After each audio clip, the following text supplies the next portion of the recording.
Betting apps promote కేసులో ED విచారణ ముమ్మరం చేసింది. ఇందులో భాగంగా ఇవాళ ప్రకాష్ రాజ్ను విచారించనుంది. ఇప్పటికే ప్రకాష్ రాజ్కు నోటీసులు జారీ చేసింది. ఇవాళ విచారణకు రావాల్సిందిగా నోటీసులు కోరింది. దీంతో ప్రకాష్ రాజ్ ఈడీ విచారణకు హాజరయ్యే అవకాశం ఉంది.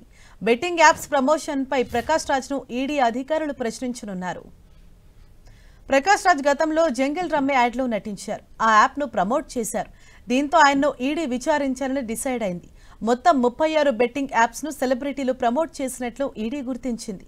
దీంతో వారందరినీ విచారించాలని భావిస్తోంది. ఇందులో భాగంగా ఇవాళ ప్రకాష్ రాజ్ను విచారించనుంది ఈడీ.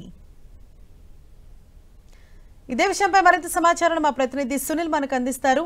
సునీల్, మరి ఇవాళ ప్రకాష్ రాజ్ ఈడీ అధికారుల ముందు విచారణకు హాజరయ్యే అవకాశాలు ఉన్నాయా? ఏ టైంకి విచారణ ఉంటుంది? దీనిపై మీకు అందుతున్న అప్డేట్స్ ఏంటి?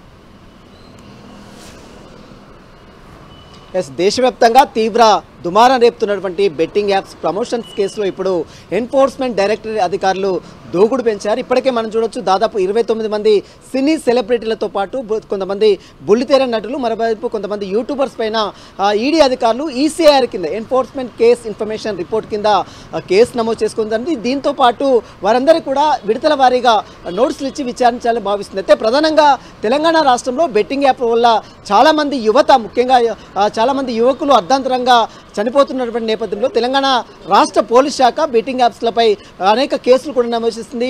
హైదరాబాద్ కమిషనరేట్తో ఉన్నటువంటి పంజాగుట్ట పోలీస్ స్టేషన్లతో పాటు మరోవైపు మాదాపూర్ పోలీస్ స్టేషన్లో కూడా గతంలో కేసులు నమోదు. అయితే ఎప్పుడైతే తెలంగాణ రాష్ట్రంలో నమోదైనటువంటి కేసుని ఆధారంగా బేస్ చేసుకొని ఇప్పుడు ఈడీ అధికారులు ఈసీఆర్ కింద కేసు నమోదు చేసుకొని దాదాపు 29 మంది సినీ సెలబ్రిటీలతో పాటు యూట్యూబర్స్, కొంతమంది సినీ ఆర్టిస్టులు, క్యారెక్టర్ ఆర్టిస్టులు, మరోవైపు కొంతమంది సీరియల్ ఆర్టిస్టులపై కూడా ఈడీ అధికారులు కేసు నమోదు చేసుకుంది. ఇందులో ప్రధానంగా ప్రకాష్ రాజ్తో పాటు హీరో దగ్గుబాటి రానా, మరోవైపు విజయ్ దేవరకొండ, మంచు లక్ష్మితో పాటు శ్రీముఖి, చాలామంది ఇందులో ఇన్వాల్వ్మెంట్ ఉన్నట్లు కూడా ఈడీ అధికారులు ఆధారాలు సేకరించారు. ఇందులో భాగంగానే ఒక్కొక్కరికి ఒక్కొక్క రోజు నోటీసులు ఇచ్చి వారిని విచారించాలని భావిస్తుంది. మొదటగా దగ్గుబాటి రానాకు నోటీసులు ఇచ్చింది. కానీ అతను ముందస్తుగా ఉన్నటువంటి బిజీ షెడ్యూల్ వల్ల విచారణకు హాజరు కాలేకపోతున్నానని ఈడీకి మెయిల్ ద్వారా సమాచారం అందించడంతో మళ్ళీ ఈడీ అధికారులు ఆగస్టు 11వ తేదీన విజయ్ దేవరకొండతో పాటు మరోవైపు రానా కూడా ఆగస్టు 11వ తేదీన విచారణకు హాజరు కావాలంటూ కూడా ఈడీ మరొకసారి నోటీసులు సర్వ్ చేసింది. ఇక ఈరోజు ప్రకాష్ రాజ్ విచారణకు హాజరు కావాలంటూ కూడా గత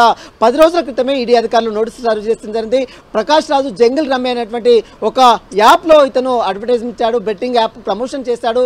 దీంతో ఈ సినీ సెలబ్రిటీలు మొత్తం కూడా ఈ బెట్టింగ్ యాప్ వల్ల వచ్చేటువంటి డబ్బులు మొత్తం కూడా prevention of money laundering act ఉల్లంఘనకు పాల్పడ్డారన్నటువంటి ప్రధాన అభియోగాలతోనే ఈడీ అధికారులు ఈసీఆర్ కింద కేసు రిజిస్ట్రేషన్ చేసుకుంది. మొత్తం 29 మంది సినీ సెలబ్రిటీలపై ఈడీ అధికారులు కేసు నమోదు చేసుకుని ఒక్కొక్కరిని విచారించి వారి యొక్క స్టేట్మెంట్ కూడా నమోదు చేసుకునే అవకాశం ఉంది. అయితే బెట్టింగ్ యాప్స్ ప్రమోషన్స్ కేసు చేయడం వల్ల వీరికి ఏ మొత్తంలో, ఎంత మొత్తంలో డబ్బులు వచ్చాయో ఆ డబ్బులు మొత్తం కూడా ఎక్కడ చూపించారా, అంటే లెక్కలు చూపించారా, లేదా ఆ డబ్బులు ఎక్కడికి ట్రాన్స్ఫర్ చేశారు, వీటి కోణంలో పూర్తిగా ఈడీ అధికారులు పూర్తిగా కూపీలాగే అవకాశం ఉంది. ఇందులో ప్రకాష్ రాజు, దగ్గుబాటి రానా, విజయ్ దేవరకొండ, మంచు లక్ష్మి, శ్రీముఖి లాంటి చాలామంది సినీ సెలబ్రిటీలు ఉన్నారు. కాబట్టి వారికి సంబంధించినటువంటి బ్యాంక్ డీటెయిల్స్, ట్రాన్సాక్షన్ సంబంధించిన వివరాలు, ఎక్కడెక్కడ బెట్టింగ్స్ యాప్స్లో ప్రమోషన్ చేస్తారో వాటికి సంబంధించినటువంటి డేటా తీసుకొని రావాలని ఇప్పటికే ఈడీ అధికారులు వారందరికీ కూడా నోటీస్ సర్వ్ చేయడం జరిగింది. కాబట్టి వాటికి సంబంధించినటువంటి ఆధారాలతో ఈరోజు సినీ నటుడు ప్రకాష్ రాజు, సీనియర్ సినీ నటుడుగా ఉన్నాడు ప్రకాష్ రాజు. అనేక సినిమాలో నటించినటువంటి ప్రకాష్ రాజు అటు